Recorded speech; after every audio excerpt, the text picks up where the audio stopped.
Hey guys, welcome back to my watercolor channel, and today we practice painting tree, and I will show you how to use the brush pressure on this painting as well as brush strokes. But first I need to make my sketch ready so it's not going totally crazy in different directions. Besides, I think it is quite important to add the necessary branches and have idea where they are going, as well as the trees, that to be careful not to add too many trees, as well as the size of the trees, to pay attention to the size of the trees so there's a variety of them. And my main focus goes onto the tree, which is basically in 1/3, and as well as I add another tree a little bit further away, and then as well much further away trees as well. And I add some details, for example, as the branches. The trees are not very straight, so they're leaning a little bit towards the side, and I think that this is quite important sometimes, which helps with the composition to create something more interesting. So if you can't draw very straight trees, it's actually quite good.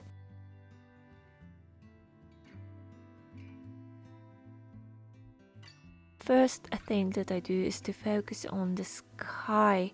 So I want it to be quite light in the color, as well as want to have some clean colors there at the background, because I wanted to have a sunny day and the trees are giving nice shadows. So this is emphasizing basically the sun, the warm weather outside in a snow-covered landscape.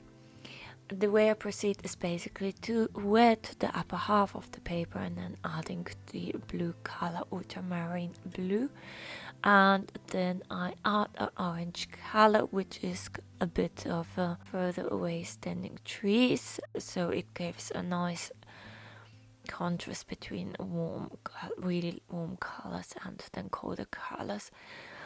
I made the orange out of yellow ochre and cadmium red, and then I added some ultramarine blue, so I added here as well. And I take off some of the excess paint. Then I continue with the ground. I have not wetted it as such because I want to have some white bits with hard edges left, and here I used more of the cobalt blue, so it's a little bit of the coldish blue. And as you can see, the layer is very light in color. I use a big mop brush to separate this layer quite easily. And to create this very light layer, you need to add quite a lot of water.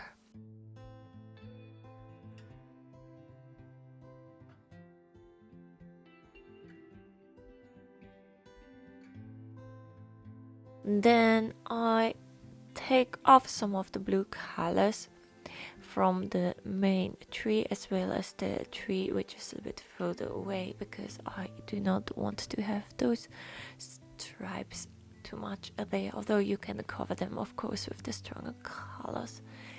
Here I mix some of the cobalt blue with some indigo blue to have a bit of a blue-gray color, and I emphasize the snow. Here's the snow basically, which is covering the area.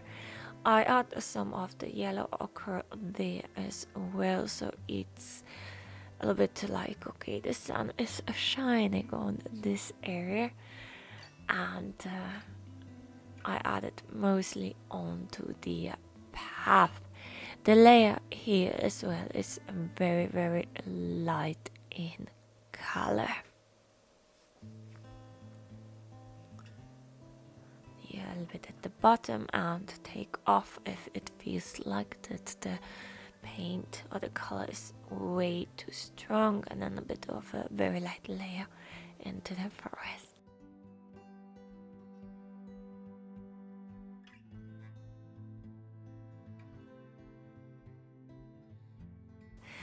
I mix a really nice red brown to add more trees at the back, which are blurry basically, so you don't see that those trees, mainly because the background has become quite light, so I do want to have this contrast. Now I have more of an orange, and I add this layer on, or this paint onto the tree. I'm using a middle-sized brush, and then I add the different lay branches by pressing the brush firmly, the entire brush, onto the area and then lifting it up towards the end. Then I do the same with the thinner branches, just pressing slightly and then lifting it up using mainly the tip of the brush. I continue with the tree standing at the back, and here as well, pressing the brush halfway through and then lifting it, because this tree is much smaller, and using the tip of the brush for adding the thinner branches. But then I thought to use to make even thinner branches, to press the brush onto the palette and then turn it around, so it makes the brush much thinner. Continue to add some more of the brown colors, so this is not a very difficult painting, it doesn't take that long. And I added some of the indigo blue. I really like to add indigo blue to brown colors because it gives still quite warm dark brown, and I added to the tree on the side, so there's a nice contrast.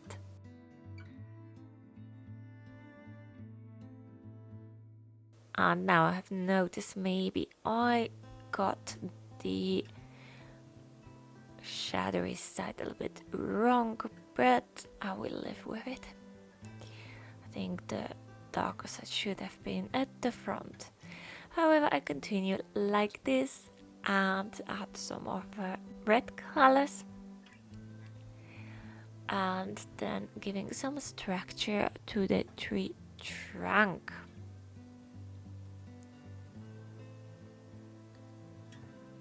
Also at the back of the tree, and then adding a stronger color or more of the indigo to the brown color, and I think here's on there, just adding a bit color to the tree.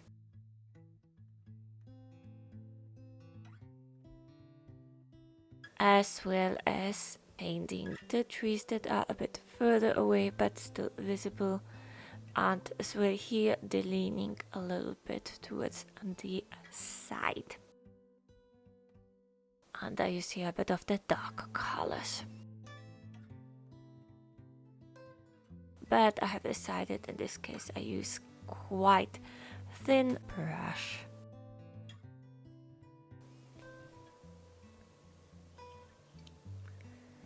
And then on the right side, adding there as well some more of the trees.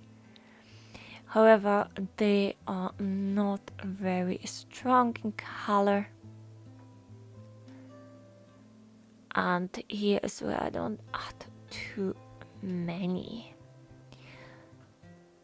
And with swift motion, adding some of the trees or branches.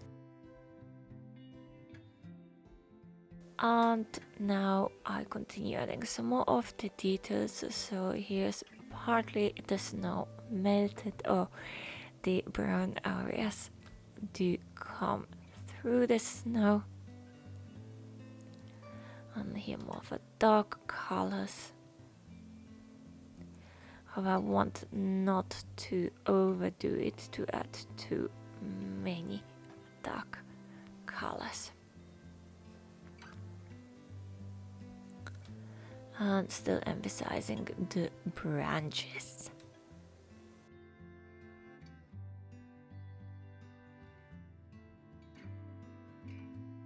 More dark brown in the smaller tree and at the trunk where it's partly covered with snow. So I did not add any snow at the branches because I thought it's a sunny day and they might have melted away. I think this would be for us in northern part of the film, more of the spring. Very nice sunshine, but still the snow keeps for quite a long time, especially in the forest area.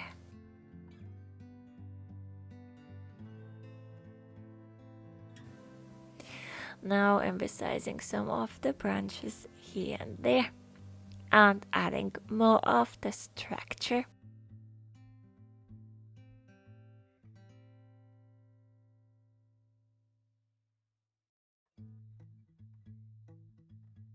I mean, like adding more of the dark colors.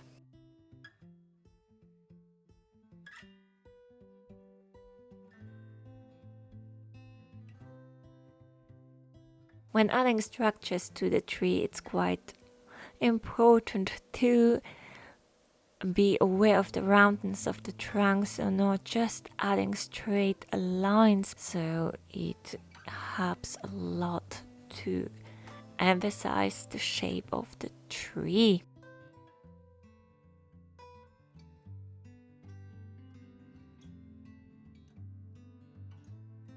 Now I just focus on adding the shadowy areas. So in this case I'm using some of the ultramarine blue and then add to the different areas that I have marked before.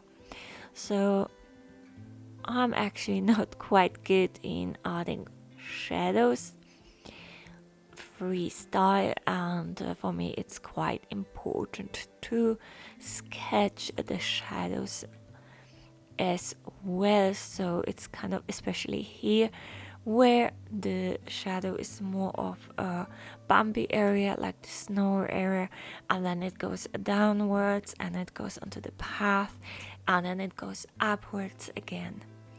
So it's quite useful to have it sketched before, and it looks much more organic, although I haven't really focused that much on the branches, that they are correct there, but the top of the tree is not, we can't see the top of the tree. And then adding some traces to the path, so maybe there has been a skier, maybe there has been somebody walking or biking, which is quite nice during the winter. I believe, especially with the fat bikes, my bike has not that thick tires, although it's more a track bike, but I'm not that skilled, so I'm not really driving it during the winter. And here I just took a really small brush and strong colors, so for emphasizing the edges of the ground as well as of the shadows, to add a little bit more of the layers. And I thought to add some of the old grass, dead grass around, so the spring is coming. Add more dark earth here, but I don't want to add too much. It really is supposed to emphasize the difference between the really light areas and the shadowy areas, so that it is a sunny day without the sun actually being seen.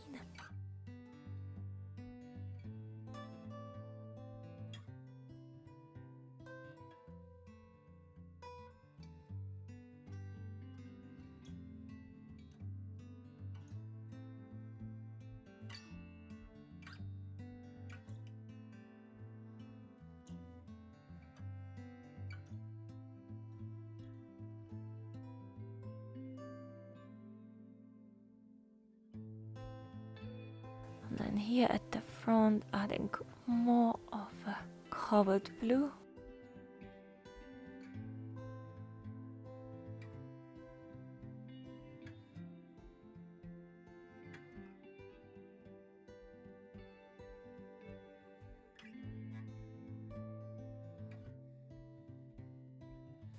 Okay, but that was it. Thank you for watching, and I see you next time. Bye!